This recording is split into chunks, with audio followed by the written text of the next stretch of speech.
.600 miles off the coast of the Carolinas, and the wind conditions change awfully fast. We started the day with sunshine and a light breeze. Well, we've gone from about 20-knot winds up to the possibility of 60 knots blowing late this afternoon.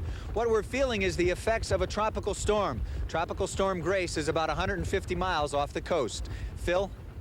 Well, Kevin, that will make the handling of these 135s even more precarious. Dixon and Eisler about to start here, race 2 of this championship series, and Chris Dixon is trying to pinch Eisler to that leeward start line buoy. Yes, Chris is normally a master of time and distance, but he got it wrong. He was over the line. He's had to tack and bear away and dip the line. Eisler tacking now and will have a significant advantage at the start. Rare mistake by Chris Dixon. So Eisler, on this particular start, taking advantage of a Chris Dixon mistake, in contrast to race 1. Yes, Peter well in control at the top mark here. Does a good set. No reason why he shouldn't control this race all the way through. Peter Eisler comfortably around the leeward mark as Chris Dixon dropped his spinnaker way out in front of this second mark. And now it is Eisler again on the upwind beat. And out in front of him, coming right at him, are the consolation duo of Russell Coutts and Mark Bouet. That is Coutts on the right, fly on the blue and white chute. Yeah, and Russell could have a problem here. He's got a big gust of wind. Weather roll, this could be approach, and Eisler's right there. Peter is right there, Chris. I don't think he's going to avoid the collision. No, Peter's had to tack away. There was a collision. There was port and starboard, but Peter did all he could to avoid it. Now, racing rules apply, even though Coutts and Eisler are not racing one another. Let's watch it again from a reverse angle. Yes, Peter actually saw this coming. Got it.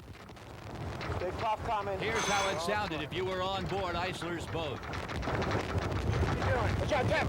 Watch out, Jeff! Down! Oh, shit! Yeah!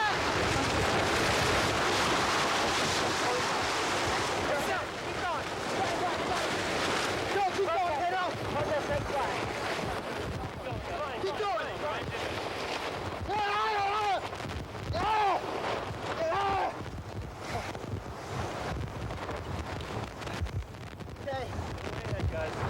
Nice job! What an incredible recovery by Eisler's crew. There you see the red protest flag on the transom. But Chris, why would Peter fly a protest flag against a man he's not even competing against? Well, Peter and his crew are showing great presence of mind, and right in the heat of that moment, which is a very difficult situation for them. Someone I heard say red flag, and the red flag is to protest Russell. And he's not in their match, and that's his only remedy, is to protest him, and he'll be heard in a meeting afterwards. So it will have no outcome whatsoever on this race. Eisler around the weather mark. He'll try and deploy the spinnaker again, and that has certainly been one of Eisler's strengths all week long. Flawless chute deployments. Great crew, great team. Dixon around the weather mark. He too sends the chute up. But this is Peter Eisler on the final leg of this, the second race. And Eisler is about to go up 2-0 over Chris Dixon. Chris in all kinds of problems here, 2-0 down. Oh, watch out, windward roll. This could be trouble. Bowman, hold on. Wipe out. Wipe out.